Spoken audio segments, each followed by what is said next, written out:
Students, welcome to my channel. My name is Shalini. आज हम पढ़ने वाले हैं क्लास 9 का chapter number 1, matter in our surroundings. इस चैप्टर में हम लोग आज इस वीडियो में डिस्कस करने वाले हैं मैटर के बारे में और उसकी कैरेक्टरिस्टिक्स के बारे में, एंड टाइप्स को हम नेक्स्ट क्लास में इंक्लूड करेंगे। तो चलिए हम स्टार्ट करते हैं। तो बेटा, जैसे आप जानते हो कि इस चैप्टर का नाम है मैटर इन आवर सराउंडिंग्स। इसका मतलब है कि हमारे सराउंडिंग्स एरिया में हमारे आसपास जितनी भी तरह की चीजें हैं वो सारी चीजें मैटर के अंदर आती हैं और उसके नेचर को हमें स्टडी करना है। मतलब हमारे आसपास जितनी भी चीजें हैं वो किस चीज से बनी हुई हैं, उनका नेचर कैसा है, उनकी पार्टिकल्स कैसे हैं, उनकी फोर्सेस कैसी हैं, उनका बिहेवियर कैसा है, हम वो सारी चीजें डिस्कस करेंगे आज। तो हम स्टार्ट करते हैं मैटर से। मैटर जो है वो सबसे बेसिक यूनिट है। हर चीज को हम मैटर कह सकते हैं। Everything that is present in this earth, on this earth and having a particular mass and occupy some space, उसको हम मैटर बोलते हैं। मतलब सिंपल में अगर कहूँ तो हर वो चीज जो हमारे आसपास है, जो कोई स्पेस ऑक्यूपाई कर रही है इस एटमॉस्फेयर में, like this marker is having a particular volume, और वो इस एरिया में कुछ स्पेस ऑक्यूपाई कर रहा है और कुछ इसका मास भी है, तो हर ऐसी चीज को हम लोग क्या बोलते हैं? मैटर बोलते हैं। हर वो चीज मैटर कहलाती है। द थिंग इज कि क्या मैटर सॉलिड्स होते हैं या लिक्विड्स भी होते हैं या गैसेस भी होते हैं? करेक्ट, मैटर लिक्विड और गैसेस भी होते हैं। मैटर जो है लिक्विड फॉर्म में अगर कोई चीज है तो उसको भी हम मैटर बोलेंगे, और गैसियस सब्सटेंस अगर है तो उसको भी हम लोग मैटर ही बोलते हैं। तो मैटर एक जनरल टर्म है जो हम सबके लिए यूज करते हैं, ठीक है। एंड आज के टाइम में हम लोग एटम वर्ड यूज कर रहे हैं, मैटर वर्ड यूज कर रहे हैं। पहले क्या होता था? पहले जो फिलोसोफर्स थे, साइंटिस्ट थे, एंशिएंट फिलोसोफर्स थे हमारे इंडिया की मैं बात करूं अगर, तो वो भी मानते थे कि हर चीज 5 मेजर एलिमेंट से बनी हुई है, जिसको हम पंच तत्व बोलते थे। That is air, sky, earth, fire and water. तो हम कह सकते हैं कि जो हमारे आसपास की चीजें हैं वो एयर, स्काई, अर्थ, फायर और वाटर से बनी हुई हैं। तो एंशिएंट फिलोसोफर्स इन्हीं चीजों को पंच तत्व कहते थे। पंच तत्व, ठीक है। तो पहले का मानना ये था, बट आजकल हम लोग जो मानते हैं कि हर चीज एटम से बनी हुई है, मींस मैटर की जिसकी हम बात कर रहे हैं उसके कॉन्स्टिट्यूएंट पार्टिकल्स, मैटर बना हुआ है एटम से। तो हम उस चीज को कैरी फॉरवर्ड करेंगे और उस चीज को डिस्कस करेंगे। तो हम मैटर को डिस्कस कर लेते हैं, मैटर की डेफिनेशन लिख लेते हैं। So students, make notes with me, write down anything that occupy space and has mass is known as matter.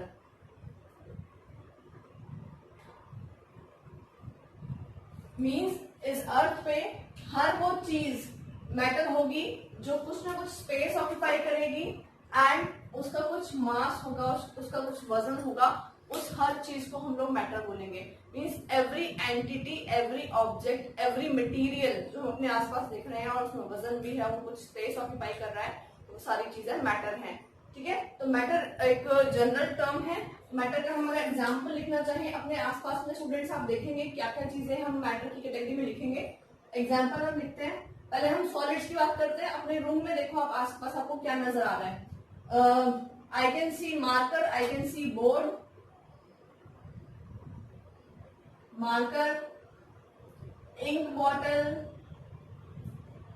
Fan, light, tubelight, and what else? Cupboard, wooden cupboard अगर है, aluminium cupboard है, वो भी चीजें आप इंक्लूड कर सकते हैं। बकेट, आप रिमोट देख रहे हैं, phones, everything, every solid material we have written जो हमारे आसपास प्रेजेंट है। क्लोथ्स। अगर हम बात करते हैं लिक्विड्स की, तो वी आर सीइंग वाटर, और we can see juice, we can see kerosene oil, we can see mustard oil. ये सारी चीजें लिक्विड है। एंड अगर हम गैसेस की बात करते हैं तो हमारे आसपास में अगर आप सोचे तो कार्बन डाइऑक्साइड है प्रेजेंट, ऑक्सीजन गैस प्रेजेंट है जिसको हम ब्रीथ कर रहे हैं हर टाइम, ठीक है, जिसकी वजह से हम लोग लिविंग है, ठीक है। और आप देख सकते हैं कि वाटर के वेपर्स अगर बन जाते हैं, वाटर को अगर आप बॉइल करेंगे तो वाटर के वेपर्स फॉर्म हो जाएंगे, तो वो भी गैस है, वो भी गैसियस चीजें हैं, वो भी एग्जिस्ट कर रहे हैं, जिसको हम अगर कहें तो स्टीम भी बोल सकते हैं, बट स्टीम में अलग चीज होगी, ठीक है। और आप कुछ और चीज इंक्लूड करना चाहें अपने आसपास, वो भी आप इंक्लूड कर सकते हैं। आप कह सकते हैं और आप सोचो अपने आसपास चेयर्स, बस और कोई चीज, ग्लास। तो स्टूडेंट्स हमने मैक्सिमम चीजों की लिस्ट बना ली है जिस चीज को हम लोग मैटर में इंक्लूड कर सकते हैं, मतलब सॉलिड से लेकर के लिक्विड और गैसेस, सारी चीजें हम लोग इंक्लूड कर चुके हैं मैटर की लिस्ट में। तो अब हम ये जानने की कोशिश करेंगे कि इन चीजों में क्या चीज कॉमन है, मैटर की क्या कैरेक्टरिस्टिक्स होती हैं। तो our next heading will be characteristics of matter. Characteristics of matter. तो हम कैरेक्टरिस्टिक्स ऑफ मैटर डिस्कस करेंगे, बेसिकली 5 कैरेक्टर डिस्कस करेंगे कि जो हमारे मैटर है उनका नेचर कैसा होता है। तो सबसे पहले मैं फर्स्ट प्रॉपर्टी डिस्कस करना चाहूंगी। पहली चीज ये है कि हमारा मैटर बना होता है पार्टिकल से, means matter is made up of particles. Our first point is matter is made up of particles, मतलब जो मैटर है वो पार्टिकल से मिलकर बना हुआ है और मैटर के अंदर बहुत सारे छोटे छोटे पार्टिकल्स हैं। तो स्टूडेंट्स इस चीज को बहुत अच्छे से समझते हैं। मैटर के अंदर प्रेजेंट हर स्मॉल एटम, हर स्मॉल पार्ट को हम पार्टिकल बोलेंगे। पार्टिकल कैन बी, अगर हम साइंस वर्ड यूज करें, केमिस्ट्री वर्ड यूज करें, तो हम कह सकते हैं कि पार्टिकल हमारे लिए एटम्स, मॉलिक्यूल्स और आयंस हो सकते हैं, 3 चीजें हो सकती हैं। तो हमारा मैटर बना होता है पार्टिकल से, और पार्टिकल्स क्या होते हैं, इन एक्चुअल केमिस्ट्री लैंग्वेज हम कहेंगे particles are atoms, molecules and ions. तो matter is made up of particles and particles can be of 3 types. Particles can be of 3 types: atoms, molecules and ions. अब इन तीनों में difference देखते हैं कि होता क्या है। बहुत थोड़ा डिफरेंस बताऊंगी मैं आपको। एटम वो चीजें होती हैं, वो एलिमेंट जो अकेले एग्जिस्ट कर सकता है, वो एटम होता है। जैसे कि आर्गन एटम, आर्गन एक नोबल गैस है। आप पीरियोडिक टेबल देखेंगे, क्लास 9 के स्टूडेंट्स आपने भी नहीं पढ़ा होगा, बट अगर आप पीरियोडिक टेबल को उठा के देखते हैं तो आर्गन एक नोबल गैस होती है, तो आर्गन अकेले एग्जिस्ट कर सकती है। इसी तरह से मैं कहूँ हीलियम भी अकेले एग्जिस्ट कर सकती है, ये भी एक एटम है, ठीक है। तो ये एटम्स होते हैं। अगर मैं मॉलिक्यूल्स की बात करती हूँ तो water is a molecule, H2O। Molecule इसको बोलते हैं जिसमें एक से ज्यादा एटम प्रेजेंट होते हैं, एक तरह से ज्यादा की चीजें प्रेजेंट होती हैं। जैसे वाटर का फॉर्मूला होता है H2O, तो इसमें एक ऑक्सीजन का एटम है, 2 हाइड्रोजन के एटम्स हैं, तो 3 एटम है टोटल। तो एटम के कॉम्बिनेशन से मॉलिक्यूल बन जाता है, ठीक है। तो इसको हम बोलते हैं, इसकी शेप अगर आप देखोगे तो इस तरह की शेप होती है। This complete is a molecule. और इसको आप क्या बोलते हैं, एक को एटम। ये भी क्या है, एक एटम है। तो अगर वो एटम है तो भी एटम से मिलकर के मैटर बनेगा, अगर वो मॉलिक्यूल है तो मॉलिक्यूल से मिलकर के भी मैटर बनता है, ठीक है। और अगर मैं बात करना चाहूँ आयंस की, तो आप देखिए Na+ एंड Cl-, इन दोनों कॉम्बिनेशन से बनता है NaCl का एक मॉलिक्यूल। जो ये है प्लस और माइनस, प्लस वाले चार्ज को हम बोलते हैं कैटायन, और जिसपे माइनस चार्ज होता है उसको हम बोलते हैं एनायन। तो स्टूडेंट्स ये किस तरह से एक मैटर का रूप ले लेते हैं, एटम्स, मॉलिक्यूल्स, आयंस, मैं आपको वो समझाती हूँ। अगर मैंने किसी बैलून के अंदर मैंने हीलियम गैस को फिल कर दिया, हीलियम गैस के अलग अलग एटम्स हैं, वो फिल हो चुके हैं इसके अंदर, तो आप कह सकते हैं कि बैलून जो फिल्ड है वो एक मैटर से फिल्ड है, उसके अंदर हीलियम गैस फिल्ड है, ठीक है। तो एटम्स भी एक फॉर्म ऑफ मैटर होंगे। दूसरी बात, अगर मैं यहाँ पे एक बीकर लेती हूँ, इस बीकर के अंदर मैंने वाटर फिल किया है यहां तक, तो बहुत सारे वाटर मॉलिक्यूल्स हैं इसमें।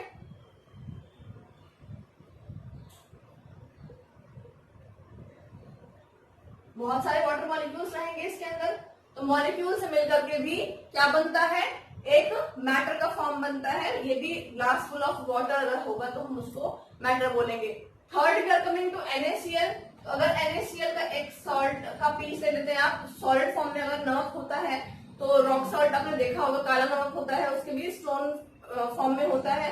तो अगर आप उसको देखोगे तो उसके अंदर एक्चुअल में क्या है, उसके अंदर एक्चुअल में स्टूडेंट्स Na+Cl-, Na+Cl- इस तरह की अरेंजमेंट होती है। कैटायंस और एनायंस की ऐसी अरेंजमेंट होती है। तो ऐसी अरेंजमेंट से क्या बनता है, वो सॉल्ट बना हुआ है। तो मतलब आयन से भी मैटर फॉर्म होता है। तो हमने यहाँ पे एटम्स, मॉलिक्यूल्स एंड आयंस को देखा कि वो किस तरह से मैटर को फॉर्म करते हैं। तो इसमें हम यहाँ पे लिख सकते हैं matter is made up of particles and these particles can be atoms, molecules and ions. Now we can write the definition of particles. Write down students, particles are very small units. Particles are very small units which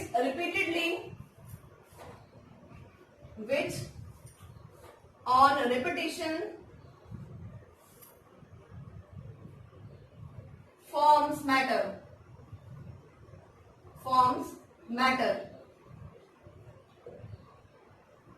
Example, atoms, molecules and ions. ये सारी चीजें मिलकर क्या बना सकती हैं, ये सारी चीजें मिलकर के मैटर बना सकती हैं, मैटर को फॉर्म कर सकती हैं। चलिए हम सेकंड कैरेक्टरिस्टिक्स पे चलते हैं। Now the second characteristics is,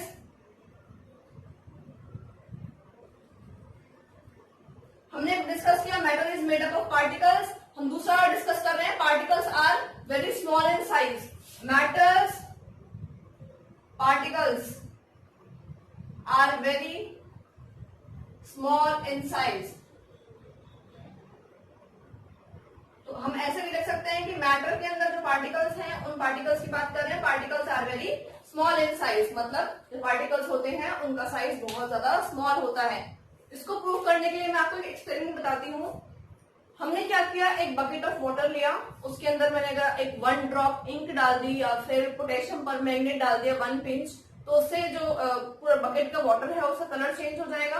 blue colour अगर हो जाता है अगर मैं इंक डालती हूँ, तो अगर उसमें से, उस पूरी बकेट में से अगर हम देखें 1-2 घंटे बाद अगर मैंने 1 ड्रॉप डाला था, तो स्टार्टिंग में तो वो 1 ड्रॉप वाली जगह ही आपको ब्लू नजर आ रही है, बाकी पूरा वाटर आपको ट्रांसपेरेंट दिख रहा है। बट आफ्टर 1 आवर और 2 आवर आप देखेंगे कि पूरे वाटर का कलर जो है वो यूनिफॉर्म हो गया, मतलब एक जैसा हो गया है। लाइट ब्लू अगर आपको दिखाई दे रहा है, डार्क ब्लू दिखाई दे रहा है, तो वो सारा एक जैसा दिखाई देगा। ठीक है, उसके बाद हमने उसी वाटर में से 1 मग ऑफ वाटर निकाल करके दूसरे बकेट में ट्रांसफर कर दिया, जो बकेट बहुत क्लीन थी, जिसका पानी क्लीन था। ठीक है, अब जो नया वाटर आपने फॉर्म किया है वो भी हल्का हल्का ब्लू हो गया। ठीक है, अब उसमें से भी आपने 1 मग ऑफ वाटर लिया जो हल्का सा स्लाइटली ब्लू था, उसको 3rd क्लीन वाटर में ट्रांसफर कर दिया। इसी तरह से आपने रिपीटेडली 7 और 8 टाइम्स किया, तो भी आप नोटिस करोगे कि 7-8 टाइम्स करने के बाद भी जो colour of bucket of water है उसका कलर अभी भी still it is blue in colour. It means आप तो थोड़ा थोड़ा पानी ट्रांसफर कर रहे हो, तो वो वाटर फिर भी ब्लू कैसे है, बिकॉज इंक जो है, जो डाई थी हमने जो ऐड की थी, वो पार्टिकल से बनी हुई थी, एंड आप ट्रांसफर कर रहे हो पार्टिकल्स को, वो सारे में स्प्रेड हो जाते हैं, फिर आपने ट्रांसफर किया, वो फिर से स्प्रेड हो गए। इसी तरह से पार्टिकल्स जो है वो बहुत स्मॉल इन साइज होते हैं और आप उनको देख नहीं सकते हो एक पार्टिकल को, बट अगर वो कलेक्ट हो जाएंगे तो उनका इफेक्ट काफी ज्यादा होता है।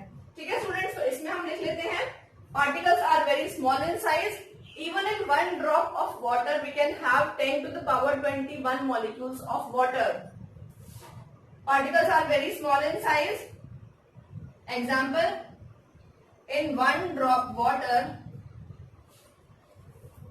there are 10 to the power 21 molecules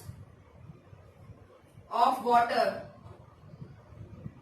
कैसे मॉलिक्यूल्स की बात कर रहे हैं, इन मॉलिक्यूल्स की बात कर रहे हैं। एक ड्रॉप के अंदर 10 to the power 21, इतना ज्यादा, मतलब अगर आप इसको सॉल्व करने बैठोगे तो 10 के आगे, 0 के आगे 21 जीरोस लगेंगे। इतने सारे मॉलिक्यूल्स होते हैं 1 ड्रॉप वाटर में। तो आप खुद सोच सकते हो कि पार्टिकल्स कितने ज्यादा स्मॉल होते हैं। ये जो पार्टिकल्स जिसकी हमने बात की है, एटम, मॉलिक्यूल्स और आयन जो है, ये कितने स्मॉल इन साइज होते हैं स्टूडेंट्स। ठीक है, चलिए हम थर्ड प्रॉपर्टी पे चलते हैं। We are discussing the third property.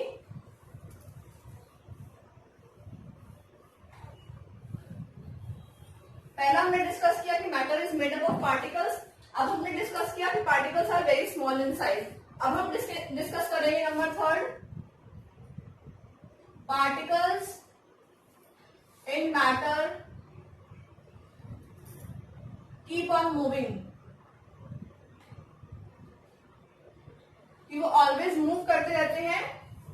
Particles in matter are always moving, तो वो हर टाइम मूव करते रहेंगे। ये किस तरह से प्रूव होगा? तो जो एक्सपेरिमेंट की मैं बात अभी कर रही थी वही अगर हम करते हैं, हमने एक बीकर लिया, इसके अंदर अगर 1 ड्रॉप इंक अगर हम डाल देते हैं तो थोड़ी देर बाद आफ्टर 1 आवर अगर हम देखते हैं क्या होगा, पूरा सॉल्यूशन कैसे हो जाएगा? पूरा सॉल्यूशन जो है वो ब्लू हो जाएगा। इसका मतलब आपने तो इंक एक जगह पे ऐड करवाई थी, वो पूरा सॉल्यूशन का कलर कैसे चेंज हो गया? बिकॉज पार्टिकल्स मूव कर सकते हैं, पार्टिकल्स हर टाइम मूव कर रहे हैं। पार्टिकल्स मूव कर पा रहे हैं, इसका मतलब कि जो पार्टिकल्स हैं वो मूवमेंट में हैं, उनकी कुछ पर्टिकुलर एनर्जी है, काइनेटिक एनर्जी है जब वो मूव कर रहे हैं। तो particles in nature in matter always keep on moving. तो हमने लिक्विड की बात की, लिक्विड में तो ऐसा हो सकता है, हमने देखा है अभी 1 drop ink after 1 hour whole solution turns blue. ऐसे ही अगर हम गैसेस के बारे में बात करें, बेटा आपने नोटिस किया होगा कि अगर आपके घर में बहुत अच्छा कुछ खाना बन रहा होता है तो आपको दूर से पता लग जाता है कि आज क्या बना है, या फिर आप धूप बत्ती या अगरबत्ती, इंसेंस स्टिक्स जिनको बोलते हैं, अगर हम उनको जलाते हैं तो उससे पूरे रूम में फ्रेग्रेंस जो है वो फैल जाती है, तो वो भी पता लग जाता है हम लोगों को। तो गैसेस पार्टिकल्स जो होते हैं वो भी बहुत ज्यादा स्पीड से मूव करते हैं, उनमें भी डिफ्यूजन होता है। This process is basically diffusion. ठीक है, ब्रोमीन लिक्विड अगर हम देखें, अगर हमने रखा हुआ है उसमें से फ्यूम्स निकलना स्टार्ट हो जाती हैं, ब्राउन फ्यूम्स, और वो धीरे धीरे सारे में स्प्रेड हो जाएंगी। तो क्या होता है? डिफ्यूजन। एंड जब पार्टिकल्स मूव करते हैं, पार्टिकल्स के मूवमेंट को बोलते हैं हम Brownian movement. Particles always keep on moving. ठीक है, ये हमने डिस्कस किया था लिक्विड में, और ये हमने डिस्कस किया है गैसेस में, कि ब्राउन फ्यूम्स निकलेंगे और वो सारे में ब्राउन फ्यूम्स स्प्रेड हो जाएंगे। हमें नजर आएगा कि उसमें से ब्राउन और रेड कलर की फ्यूम्स निकल रही हैं उस बीकर में से। तो गैसेस भी स्प्रेड होती हैं, लिक्विड्स भी स्प्रेड होते हैं, एंड सॉलिड्स भी कुछ हद तक मूव करते हैं, बट उसकी हम आगे डिस्कशन करेंगे कि उनमें किस तरह की मूवमेंट होती है। Basically they vibrate on their places. ठीक है स्टूडेंट्स, और इसको हम क्या बोलते हैं? डिफ्यूजन। तो आप लिख सकते हैं particles in matter,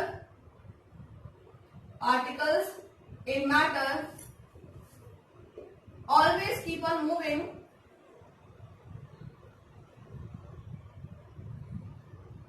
always keep on moving, and this mixing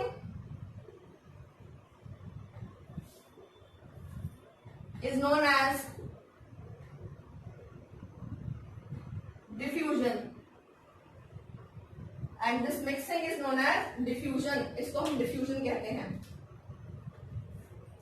Now come to point number 4, property number 4, कि मैटर के जो पार्टिकल्स हैं उनमें फोर्स ऑफ अट्रैक्शन भी होती है, उसको हम डिस्कस करते हैं।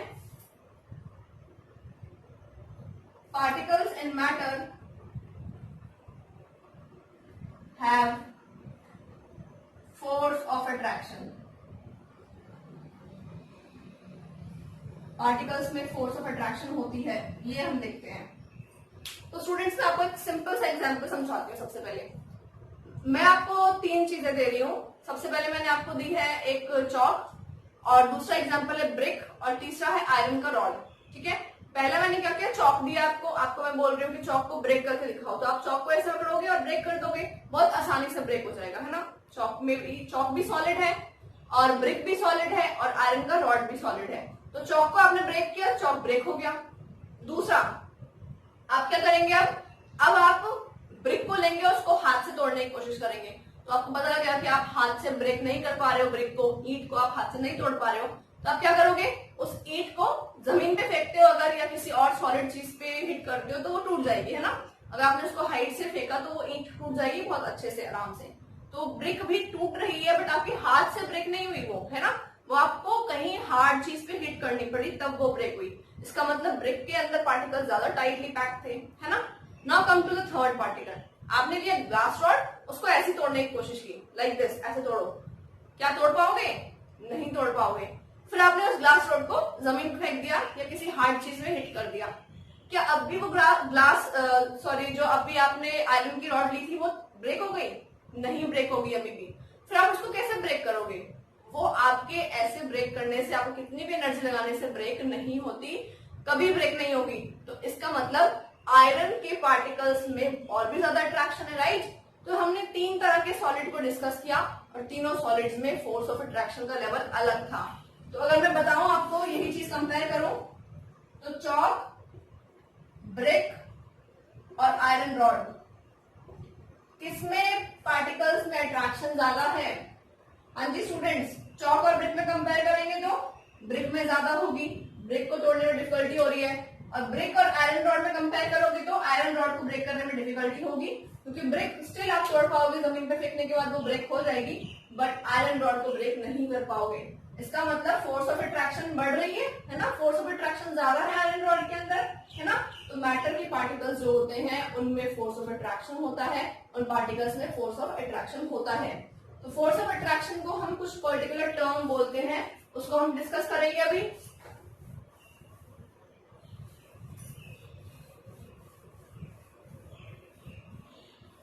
हाँ जी स्टूडेंट्स, तो इनको हम क्या बोलते हैं, फोर्स ऑफ अट्रैक्शन को।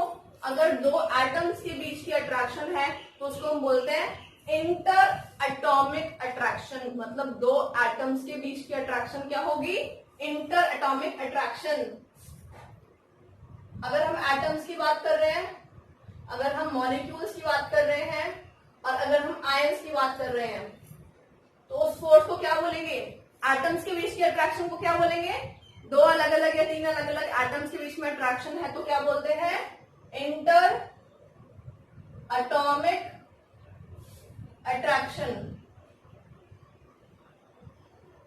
और मॉलिक्यूल्स के अट्रैक्शन को क्या बोलेंगे, इंटर मॉलिक्यूलर अट्रैक्शन। एंड अगर आयंस के बीच में अट्रैक्शन है तो उसको बोलेंगे इंटर आयनिक अट्रैक्शन।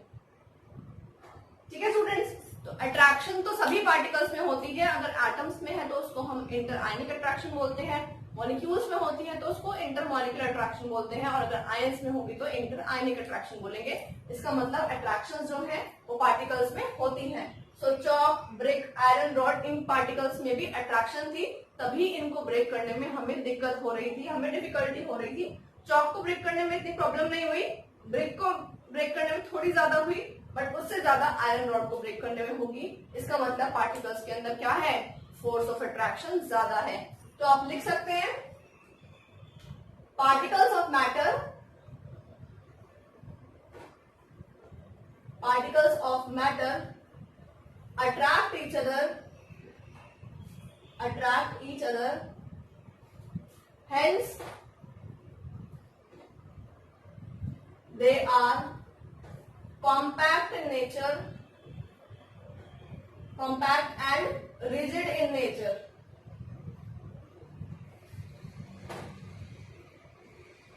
इसी वजह से जो पार्टिकल्स हैं, हमारे मैटर है, वो कॉम्पैक्ट और रिजिड रहते हैं। Compact and rigid in nature का मतलब क्या होगा स्टूडेंट्स, इसका मतलब है कि पार्टिकल्स जो होंगे वो बहुत ज्यादा कॉम्पैक्ट है, रिजिड है, हार्ड है, तभी वो इजीली ब्रेक नहीं हो रहे हैं। अगर मैं इस मार्कर का एग्जांपल लेती हूँ तो ये इजीली ब्रेक नहीं हो रहा है ना, मार्कर इजीली ब्रेक नहीं होते हैं। इसी तरह से अगर मैं इस बोर्ड की बात करूं तो ये भी हार्ड है, कॉम्पैक्ट इन नेचर है। ऐसे ही ब्रिक और आयरन रॉड भी कॉम्पैक्ट थे, बट चॉक इतना कॉम्पैक्ट नहीं था, रिजिड नहीं था, इतना हार्ड नहीं था। तो वो सारी चीजें डिपेंड करती हैं इसकी अट्रैक्शन कैसी है, पार्टिकल्स की अट्रैक्शन किस तरह की होगी। ठीक है स्टूडेंट्स, आगे हम चलते हैं फिफ्थ पॉइंट पे। तो हमारा फिफ्थ पॉइंट हम बात करने वाले मैटर के नेचर के बारे में कि पार्टिकल्स जो हम डिस्कस कर रहे हैं उनके बीच में कुछ स्पेसेस भी होती हैं। So particles has space between them. Particles के बीच में कुछ स्पेसेस होती हैं। ये किस तरह की स्पेसेस हैं? स्पेसेस को हम बोलते हैं, इन स्पेसेस को इंटर एटॉमिक स्पेसेस। अगर एटम्स के बीच में स्पेसेस हैं, मॉलिक्यूलर अगर मॉलिक्यूल्स हैं तो हम बोलेंगे इंटर मॉलिक्यूलर स्पेसेस, और अगर हम आयंस की बात करते हैं तो इंटर आयनिक स्पेसेस बोलेंगे। स्पेसेस होते हैं कि पार्टिकल्स जब अरेंज हैं तो उनके बीच में कुछ स्पेस है। तो मैं आपको अगर ड्रॉ करके दिखाऊं किसी सॉलिड का और किसी लिक्विड का और गैसेस का इंटरनल स्ट्रक्चर की एटम्स किस तरह अरेंज हैं, तो स्टूडेंट्स आप बहुत ध्यान से देखें। यहाँ पे सॉलिड्स में पार्टिकल्स काफी पास पास क्लोजली पैक्ड होते हैं, लिक्विड में थोड़ा सा दूर होते हैं और गैसेस में बहुत ही दूर होते हैं। तो आप देख रहे हो यहाँ पे सॉलिड के केस में स्पेसेस कितनी है? दिस इज द स्पेस, ये स्पेस है ना? This is the space between the particles. In spaces को हम क्या बोलेंगे? अगर ये सॉलिड एटम से बना हुआ है तो ये इंटर एटॉमिक स्पेस हो गई, इंटर एटॉमिक स्पेस। अगर ये पार्टिकल्स जो है वो मॉलिक्यूल्स हैं तो इनको हम बोलेंगे इंटर मॉलिक्यूलर स्पेस। और यही अगर पार्टिकल्स जो है हमारे आयंस हैं तो इनको हम बोलेंगे इंटर आयनिक स्पेस। और इन्हीं स्पेस को हम वॉइड्स भी बोलते हैं। The term is voids. ठीक है, इनको हम क्या बोलेंगे? वॉइड्स, मतलब खाली जगह उनके बीच में। ऐसे ही लिक्विड है यहाँ पे, this is also space. Liquid में स्पेस थोड़ी कम है और गैसेस में थोड़ी ज्यादा स्पेस होगी। तो स्पेसेस का जो अमाउंट है वो बढ़ते जा रहा है। आप देख रहे हो सॉलिड में कम स्पेस है, लिक्विड में और ज्यादा स्पेस है और गैसेस में और भी ज्यादा स्पेस है। मतलब उनका कॉम्पैक्ट नेचर नहीं है, वो थोड़े दूर दूर है पार्टिकल्स। ठीक है, इस वॉइड को हम कहते हैं इंटरस्टिशियल स्पेस। तो बेटा एग्जैक्ट टर्म क्या है? Interstitial space. इसका मतलब जो पार्टिकल्स हैं उनके बीच में जो स्पेस होती है उसको हम बोलेंगे इंटरस्टिशियल स्पेस। तो this space is also known as voids. और पार्टिकल्स के बीच में स्पेसेस होते हैं। लिक्विड्स में थोड़े ज्यादा स्पेसेस होंगे और गैसेस में और भी ज्यादा स्पेसेस होते हैं। तो ये हमने 5 प्रॉपर्टी डिस्कस की है मैटर की, कि मैटर किस तरह बना होता है। मैटर मैं दोबारा बता देती हूँ आपको। मैटर जो है वो हमारा पार्टिकल से बना होता है। पार्टिकल्स कैसे होते हैं? पार्टिकल्स एटम भी हो सकते हैं, मॉलिक्यूल्स भी हो सकते हैं, आयंस भी हो सकते हैं, एंड पार्टिकल बहुत स्मॉल साइज के होते हैं। देन पार्टिकल्स के बीच में अट्रैक्शंस होती हैं, वो हमने डिस्कस किया है। पार्टिकल्स हमेशा मूव करते रहते हैं, पार्टिकल्स एक जगह रिस्ट्रिक्टेड नहीं रहते हैं। देन पार्टिकल के बीच में कुछ अट्रैक्शंस भी होती हैं जिसकी वजह से उनका नेचर कॉम्पैक्ट रहता है। एंड देन हमने डिस्कस किया कि पार्टिकल्स के बीच में स्पेसेस भी होती हैं। तो स्टूडेंट्स आज की हमने क्लास में डिस्कस किया है मैटर के बारे में, उसके कैरेक्टरिस्टिक्स के बारे में। अगर मेरी वीडियो आपको अच्छी लगी हो तो इसको लाइक जरूर करें एंड मेरे चैनल को सब्सक्राइब जरूर करें। Thank you.